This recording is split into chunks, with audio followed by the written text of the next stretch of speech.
Remember when watching a game was about pride, tradition, and bragging rights on Monday morning? For millions of Americans, that is gone. The final score isn't about the team anymore. It's about the bet. And behind that shift is a multi-billion-dollar industry that knows exactly how to keep you hooked. Coming up on API Insights.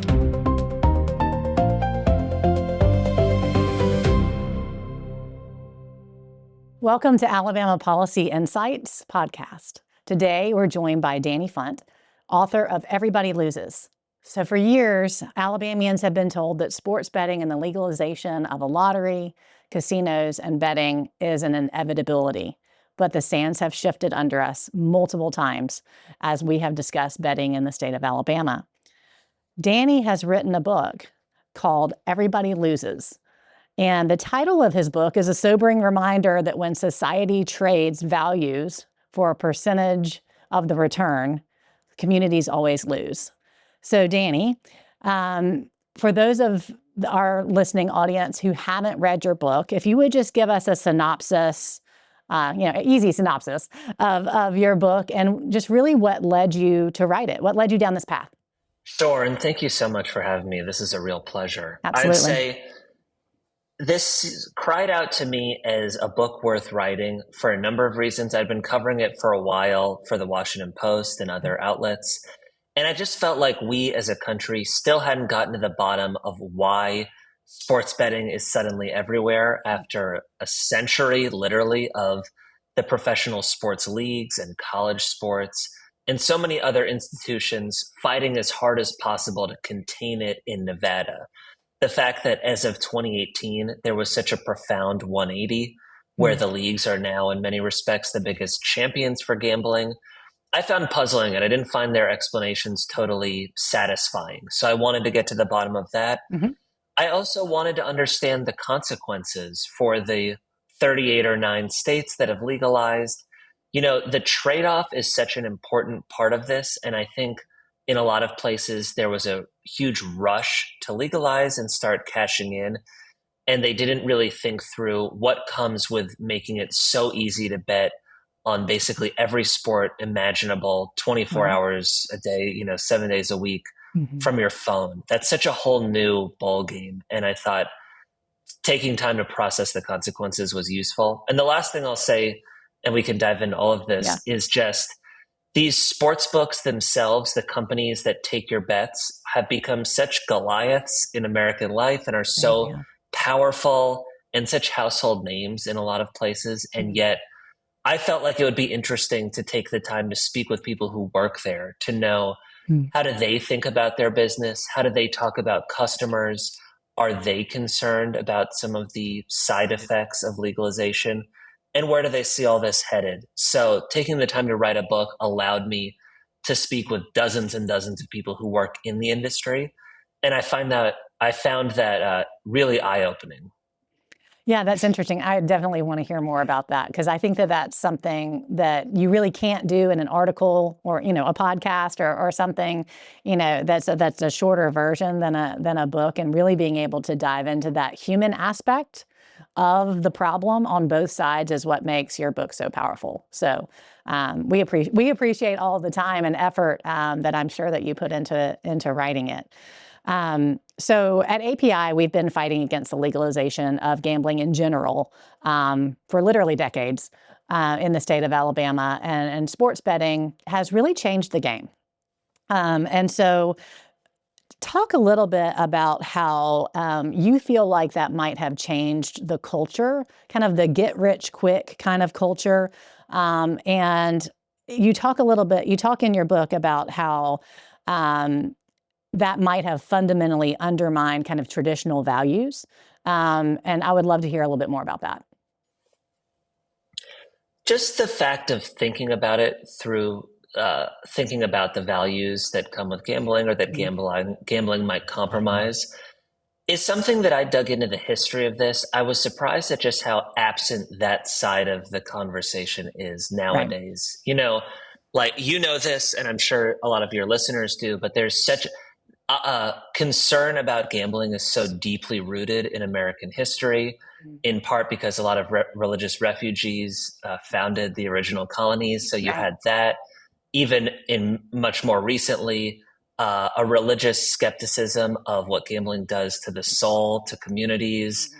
how ruinous addiction can be for families. All of that was something that we used to be a lot more conversant in, I think. And Mhm. so it feels like a part of it to me is just people struggle with those conversations in some walks of life. And I think that's done a disservice to this debate because it's a huge piece of this story. Mhm. As far as how it changes fans in profound ways, for one, I heard from Bob Costas, the legendary Yeah. broadcaster. I liked the way he put it, which isn't surprising because he's just magically eloquent. But he said it makes being a fan less emotional and more transactional, where, Wow. without gambling, you're drawn to sports because of the inspiration it provides, the way it Mhm. brings communities together, just the thrill of watching people who are so dedicated to their crafts, the Right. history and the narrative in sports. And then when you introduce gambling, a lot of it just becomes who's making or winning me money. Yeah. And I've seen really stark and troubling examples of that, where I used to hear from people in recovery for gambling addiction that if it got to the point where they couldn't enjoy sports anymore unless they had a bet on the line, it just didn't get their blood flowing in the way that it used to. Right. And now I hear that from all sorts of people, including a lot of young people, which is maybe the most concerning side of this, is how many young people are suddenly preoccupied with gambling and the way that it hollows out what they get out of sports. I find really troubling. The other thing is it brings out a rage sometimes in Yeah. people. And, if you've ever been to a casino, you've seen that where people just get so irate when they lose. The thing Mhm. about that is it's hard to be too irate that the dice didn't roll your way. When it comes with sports, the anger that's directed at athletes, coaches, and referees, I find really frightening because the harassment is Interesting. bad enough, but the idea that it could lead to actual violence doesn't seem far fetched. In fact, the former chief security officer of the NFL said he thinks it's only a matter of time before a gambler tries to kill someone who cost them a bet. Just Mhm. because of all the death threats we're seeing, that felt so likely to this person. Right. In college sports, I know it's March Madness now. Mhm. That's on a lot of our minds. That an official at the NCAA told me that harassment from gamblers was like a flickering flame before 2018. So a Right. problem, but something that was kind of at bay and that they Right. felt they had control on. Mhm. And now he said it's like a wildfire burning out of control. Oh, So wow. that's a good example of how you can see the direct consequences of legalization. Yeah, Mhm. there've always been people who found ways to Sure. bet under the table, but making it so accessible is just a whole new reality for sports in so many ways. Right. And you spoke about the potential for violence against the athletes or even the managers or people in the athletic sphere. I will say we're from the state of Alabama and we take our sports pretty seriously here, except especially college football. Yeah. And it's been pretty well documented that after what we call the Iron Bowl or the Auburn Alabama game, there are heavy domestic violence incidents, and even some other types of violence incidents that happen, especially in the city that was kind of on the losing end of that year. And so, um, did your research find any sort of what was the documentation on the negative impact upon the family or the extended families or friends even of those who are really not only just addicted to gambling at this point, but those who are really succumbing to being part of this on a daily basis? They're profound and multifaceted. You mentioned domestic violence. There was Hmm. a study actually by the University of Oregon, I think last year, that compared states with legal sports betting and those that have yet to legalize. Hmm. And it might have been the NFL, but when the home football team lost and had Right. been a favorite and yet lost, they saw higher incidents of domestic violence in states Right. with legal sports gambling. I'll get to the other sides of this. I'll do that first. That makes more sense. So there are a variety of other studies that have compared the legal and non-legal landscape, and Hmm. where sports betting is legal. Already, we can see higher bankruptcy rates, lower credit scores, lower household savings. I mentioned how the rates of gambling among college students and even younger is really alarming. 1 in 5 college students now dips into money set aside for tuition to pay for sports Wow. betting. It's a remarkable rate. I almost couldn't believe it when I saw that. Also, gambling, if you are addicted, is just an absolutely brutal addiction. From people I speak with, if you're addicted to gambling and other substance abuse, gambling can be the most difficult to overcome, in part Interesting. because you think of your problem as your antidote. So, like, to a gambler, if they could just win that one big bet, it would solve all their problems. Hmm. And that's a really dangerous mindset. Another thing that makes it so vicious is it's an invisible addiction. Right. You don't smell gambling on someone's breath. And I That's think right. in speaking with some people with gambling addiction, hearing stories of that really shocked me. Maybe that was naive of me, but like one man in particular who's an elementary school teacher in Connecticut told me about he developed a gambling problem, lost 6 figures betting on sports. This was when a lot of his teaching was being done virtually because of the Gotcha. pandemic. So Yeah. he's got all this time to kill, and gambling was a way of filling those holes in his day. And before long, just every break in his day was a chance to bet. And he told me that when he finally came clean and had to fess up that he'd spent all the money his in-laws had given them to buy a house on betting, his wife had no idea that he was betting. And the idea that the person closest to you can be totally oblivious to this overwhelming problem in your life is a trademark of gambling addiction and really scary. You know, I think some of these things can seem so common sense, Right. and yet I think people don't recognize that legalization invites them in a way that is just not the case if you're forcing people to go out of state to bet Mhm. or track down a bookie or bet on one of these offshore websites. Right. Making it legal normalizes it to such a distinct degree. It's a Right. whole new set of variables. I actually, a few weeks ago, was in at the University of South Carolina's law school. I was invited to do a debate about whether South Carolina should legalize sports Right. betting. And I don't want to be disrespectful to the person I was debating against. It was a member of the state legislature who's been pushing for a sports betting bill because it's a very civil, these debates are like, they really prioritize civility and being Sure. respectful. But that said, I was talking about the harassment issue and Mhm. the violence issues. Right. And this person I was debating said, yeah, but when our athletes go out of state, they're dealing with that. So they're already dealing with it already. What's the big deal if we start Wow. generating tax Wow. revenue from it here? And I said, the fact that there's harm occurring in other parts of the country is And you just not a accept that. reason to say, oh well, let's bring it to South Carolina. I couldn't Let's give them believe that. let's give them nowhere to feel at home. Let's give them no solace. Yeah. Exactly. Yeah. Hmm. That is really interesting.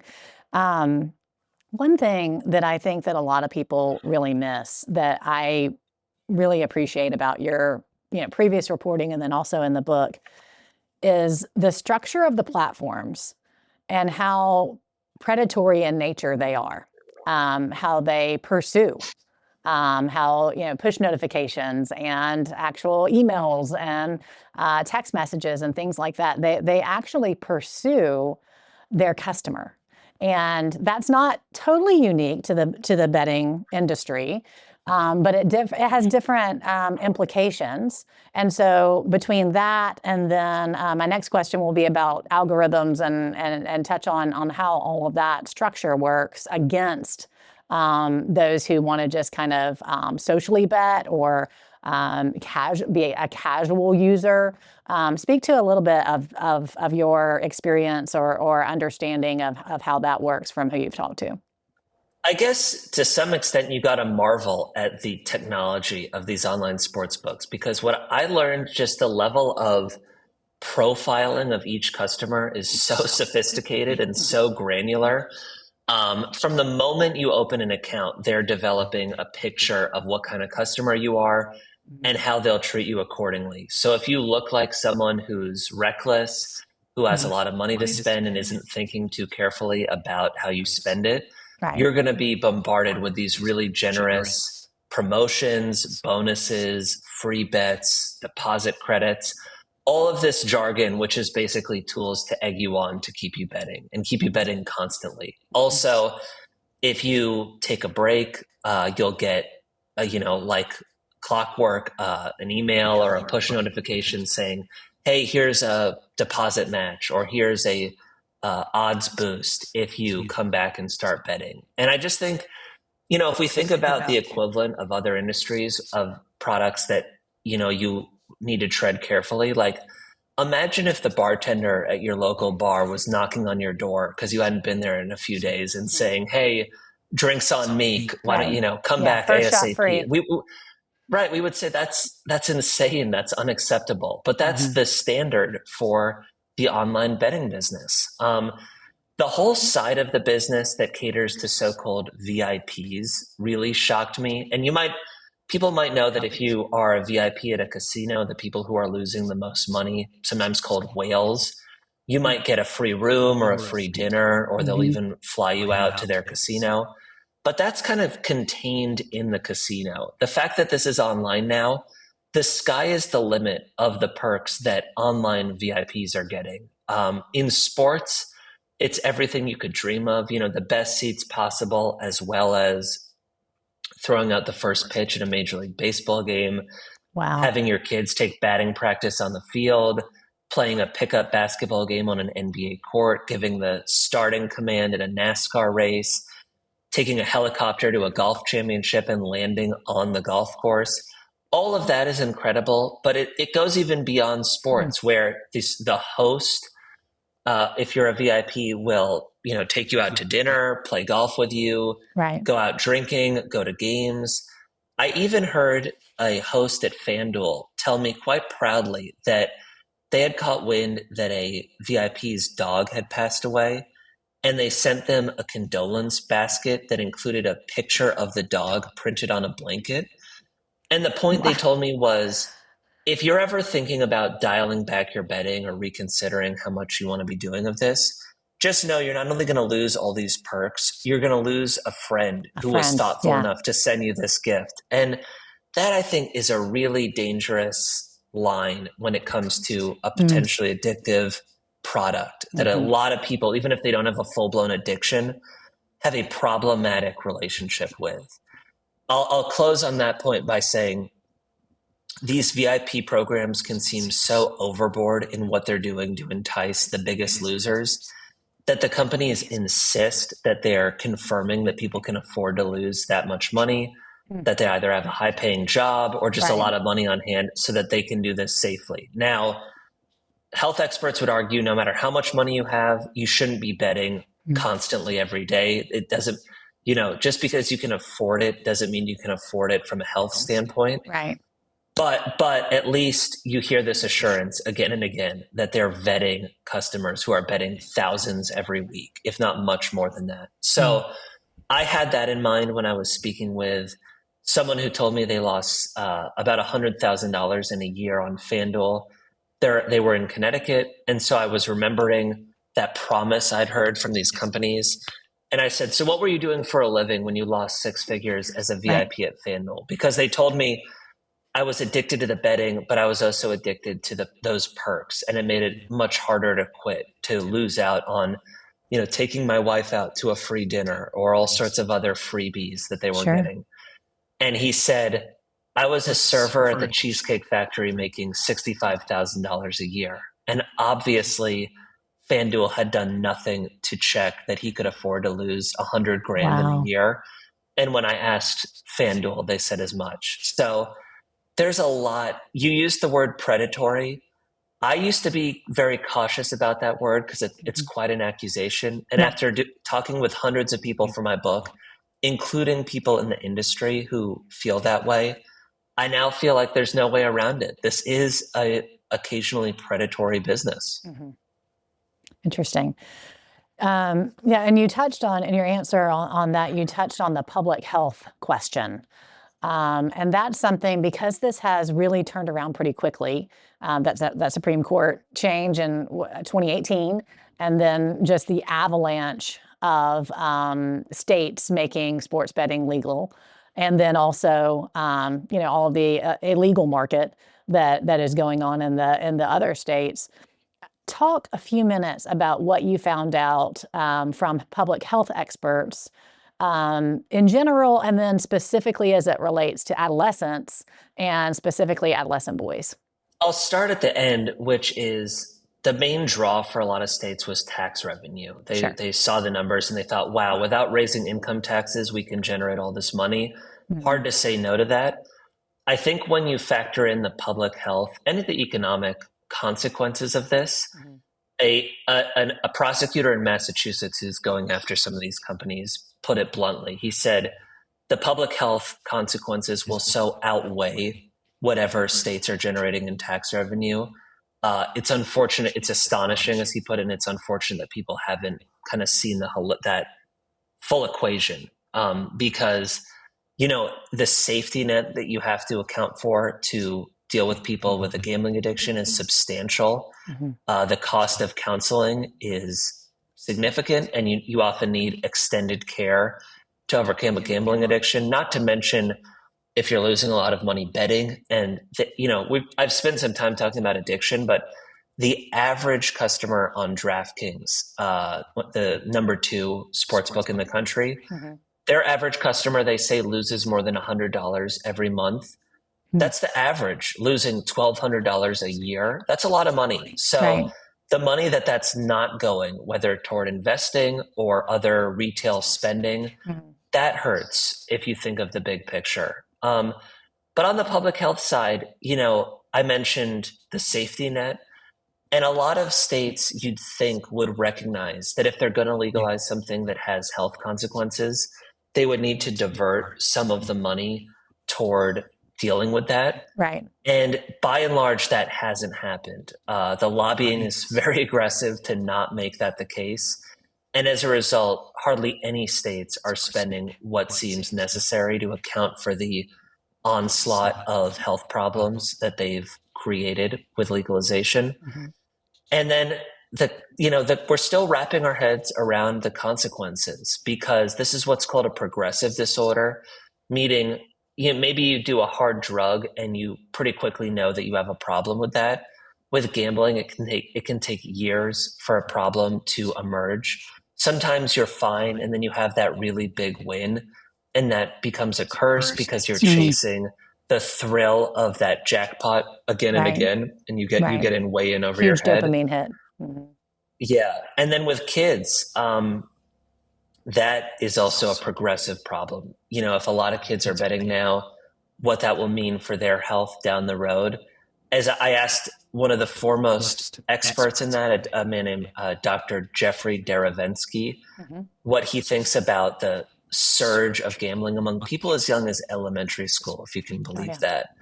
And he said, just based on the fact that this is a progressive disorder and it can take a while for a problem to emerge, God only knows what this will look like in several years from now, was what he said.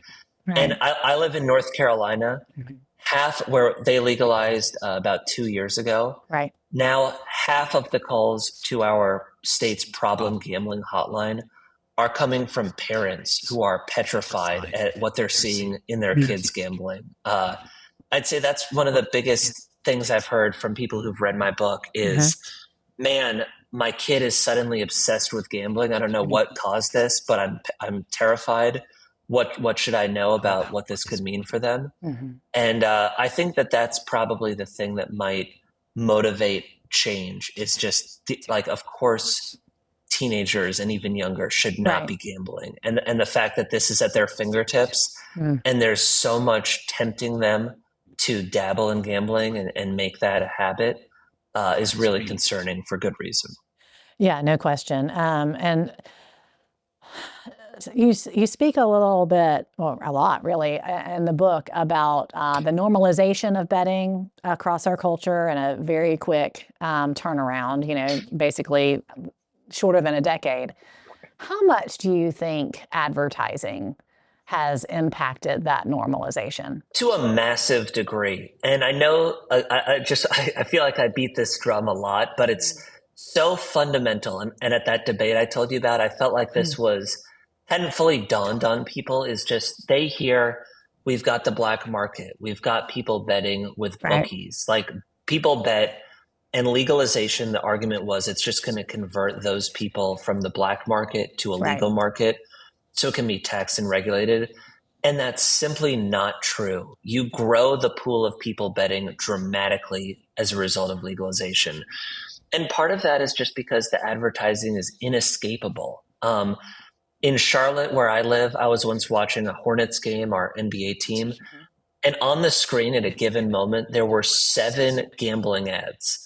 That's typical now. Wow. Non-stop ads during games, even, the host interrupting the broadcast to say, and by the way, you might want to go bet on XYZ through our gambling partners. My wife and I like to do bar trivia sometimes. I Mhm. remember we won one night, and the gift, the prize for coming in first place, was a hat and T-shirt that just said DraftKings on it. And you might think, like, what on earth is that about? And Right. DraftKings is just determined to get their name in front of you by any means necessary. Mm. I'll give you another example. I sent a buddy some money over Venmo a few days ago, Mhm. and I did that. It had nothing to do with sports or Sure. gambling. Right. And an ad popped up that said, you qualify for a new customer promotion on Bet365, which is another sports book. So Right. deposit some money through Venmo and we'll give you some credit. And just that Wow. is, I think, normalization to a awesome degree. And a Mm. lot of states have allowed that. Another piece of this is they've allowed celebrities, whether it's movie stars or Right. athletes, to be the spokespeople for these companies. Mhm. And that, I think, really normalizes this, where you say, gosh, if Jamie Foxx or Peyton Manning or Right. Right. LeBron James or Kevin Hart, if they're saying this is the cool thing to do now, and I'm seeing that constantly when I turn a game on, who am I to say otherwise? It sounds like that's just the way to be a sports fan now. And I think that normalization through this nonstop advertising is like the central fact of this story. And as Mm. far as what could be done to fix some of this in Yeah. states that haven't legalized, I think that's low-hanging fruit. And a lot of other countries around the world that have had a longer time to come to terms with the consequences of online sports Right. betting Australia, have the UK, yeah, others. Yeah. totally. They've recognized that you can't allow nonstop ads. It's going to entice children. It's going to be unbearable for people who struggle to control gambling impulses. Right. So they've done things like ban ads during games, or ban ads during times of day when kids are likely to be watching, Mhm. or ban celebrities from starring in these commercials. All of that, I think, does some incremental good. Mhm. And yet, around the country, that's the exact opposite is the status quo. Yeah, that's interesting. And the advertising piece of it, I mentioned off camera, but most people who are watching this know me and know that I have 7 kids. 5 of them are boys, and so there's a lot of sports watching at my home. And so for a while, I actually made them try to count how many betting ads they saw during one game, and it was too difficult to do. Basically, Wow. basically, they were arguing back and forth about what the correct number was because there were so many of them. Um, I, I would love to hear you speak a little bit more about how these games, how the betting apps and are marketed basically as games of skill, and then how they are actually not able to even be games of skill between prop betting and the other kind of lower level types of betting, and then also how quickly the algorithms change, and how they work against the person who's trying to place the bet? That's a great question because there's so much done to disguise the fact that this is gambling, that the house always wins, and that it's not a way to make money.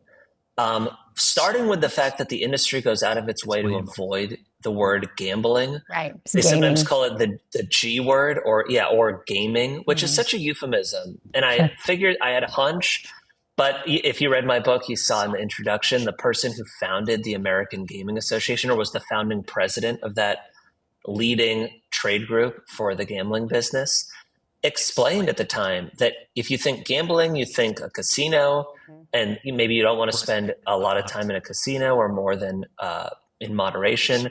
You think of lives that are upended as a result of gambling. You think of all the money you lose. Whereas gaming sounds innocent. Nowadays, it might bring to mind video games. Sure. And so that's a word they've latched onto. And as an example of that, excuse me, as an example of that, there was a senator who saw that a lot of these companies were partnering with colleges, and a lot of people are concerned about that because it just feels inappropriate to be sending marketing emails to a listserv at a college campus. And DraftKings, in its response letter, I got to see the letter, and it made like 50 references to gaming and 0 to gambling. Right. Now, beyond that, there's so much done to give people the impression that this is a way of leveraging knowledge of sports to make money. That like you'd almost be irresponsible if you watched a lot of sports and weren't gambling because you're like leaving money on the table. Or why not monetize this thing that we all spend so much time doing? I used to drive by a billboard for FanDuel that said, turns out watching football can really pay off. And they'd even gone so far as to underline those words, pay off. And I was speaking with the executive director of a group called the Responsible Online Gaming Association, which is a organization that all of the sports books are a part of to make it seem like they're self-policing and taking this issue seriously. And that woman explained to me one of the core tenets of responsible gaming. And again, there's that gaming word, but that's what they call it, is recognizing that you're not going to win money gambling. And I read the text of that ad to her and I said, doesn't this completely fly in the face of that? You're saying watching football can really pay off. And she said, well, I don't know how people are going to read that billboard. And that just gives you a taste of how they talk about this. I think from my interviews, from studies, from even talking to people in the industry, so many people think I can outsmart the bookmaker. I know my favorite team or conference or league better than whoever's setting the odds. Or I have inside information. Exactly. And that, I mean, good luck, but 1 in 100 people, if that, actually make money betting on sports. If they are that talented or, that lucky, they'll quickly get cut off where they're not allowed to bet. I've seen people who can't bet more than a single penny on a game because they've just been winning for a few weeks and the sports book wises up and says, we don't want your business. They're ruthless in that way and they're running a business. So I guess why not? But it really undermines this implication that they hammer home that you can win money. I even, I told you that I wanted to hear from people who've worked in this business. That was something I heard again and again from them that as an executive at one company said, if you think about it, our job is to slowly bleed people dry. And another person, the founding CEO of FanDuel, a man named Nigel Eccles, he said, if you think about it, their advertising is untruthful. They're selling that you can win, but you can't. I spoke with him a while ago. I can still quote him verbatim just because hearing that from maybe the most influential person in the American sports betting boom was really shocking. But then again, who could deny what he's saying? They're selling that you can win, and practically speaking, you can't.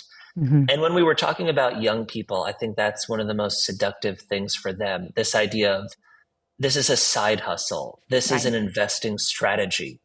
I used to live in Colorado. I spoke with some students at Colorado State, where my Mhm. wife went, and we were living by campus. Mhm. And people would say, I bet to make up the money I spent on my spring break trip or the Mhm. car payment or something like that. I feel Right. for them, but that's so dangerous to succumb to that mindset. Even people who are in recovery for gambling addiction, counselors tell me the biggest hurdle is just convincing them that they're gambling and not investing or something. This idea of, Interesting. oh, no, that sports betting is something different than gambling is crazy to people like you or me who are, Right. It's have some seems pretty clear. remove. Right. Yeah, yeah. But for people knee deep in it, they just can't think of it that way. And that is why I think they lose so much money Mm. and also so much time and lose so much else that's even more concerning. Right. So you have basically a lack of consumer protection. You have Hmm. blatant false advertising occurring by a I guess, billion-dollar industry now at this point in the United States. So what would you say to, like with your South Carolina experience, or, what would you say to a state legislator or leader in the state of Alabama who's considering legalizing sports betting in our state? Even as a reporter who tries to maintain some neutrality, and I mentioned that debate, I felt like it was more of an intellectual exercise than me saying, please don't legalize. But Right. even with that said, just objectively, if I would say, listen to people like Governor Mike DeWine of Ohio, who Mm. says it's his biggest regret in office is signing a sports betting bill, Yeah. or listen to people like former Governor Charlie Baker of Massachusetts, who Hmm. says, shame on all of us for not thinking through the consequences of legalization. And as he's put it, I wish this had stayed in Las Vegas. Mm. Listen to all of the people who spoke with me who work in the industry who said they think things are out of hand. They think the assumption that these companies can be trusted to self-police is wrong and dangerous because so much is being done to prey on customers, especially the most vulnerable customers. Listen to athletes who say this is just a plague in their lives now. Yeah. I mentioned some, but it's ubiquitous. The athletic, the sports component of the New York Times surveyed NBA players, and half of them said they regret that their league does business with sports books. Hmm. One player in particular said, "Whatever you think the harassment we're getting looks like, just know it's much, much worse than that." Yeah. So I think there's a lot of buyer's remorse across the board. People saying we knew this was somewhat dicey, but now it's like playing with fire, and if Right. only we'd appreciated that going in. Hmm. That said, there's stuff that could be done that could maybe make this safer, whether Right. it's consumer Mitigate. protections or Mhm. mitigate the harm. So there's hope, I think, in places that have legalized. But in places that haven't, I was speaking with someone today. I don't want to name them because it's in my next story. I don't want to I understand. spill the beans on that. But Yeah. he's a lobbyist for the industry, and he was Mm. saying, well, the genie is out of the bottle, so We hear that a it is lot. what it is. Yeah. The genie is not out of the bottle. There's a dozen or so states that have yet to legalize. There are other states that have yet to legalize online sports betting, which is Right. such a different situation than if you have to bet at a casino. Right. The industry is pushing growth in so many ways. They wouldn't be doing that if the genie were out of the bottle. And we haven't even touched Yeah. on online casino gambling, which is such a threatening possibility because basically everything that comes with online sports betting is magnified if you can Hmm. play games like blackjack and slots and Hmm. roulette on your phone. Hmm. And the industry is really pushing that because it makes about 10 times as much in revenue as sports betting does. And Wow. the majority of states haven't legalized online casinos. So that's at the top of their agenda. Right. But I just think even though this might feel like, well, this is the world we live in now, we're still in the early days of online gambling of all forms, especially sports betting, and there's still time to tread carefully. Yeah, well said, well said. So I would just like to show Danny's book here, Everybody Loses. This really is just the tip of the iceberg of all of the work that he's done, whether or not it's been writing, writing for his other gigs or writing this book. So for those of you who are listening that are really interested in getting in the weeds on this, I suggest you get Danny's book and read through it and just continue the conversation. As Danny mentioned, in Alabama specifically, the genie is definitely not out of the bottle. And even the illegal activity that is going on now can be more heavily enforced, and then also we can deter that illegal betting and even the legal betting that is going on in the state by making sure that children and adolescents are not enticed to do so, and also making sure that we're taking care of the people that end up having mental health issues and their families from this vice. So thank you, Danny, so much for being with us at Alabama Policy Insights today. Hey, it's been my pleasure. Thank you. Absolutely. Thanks so much.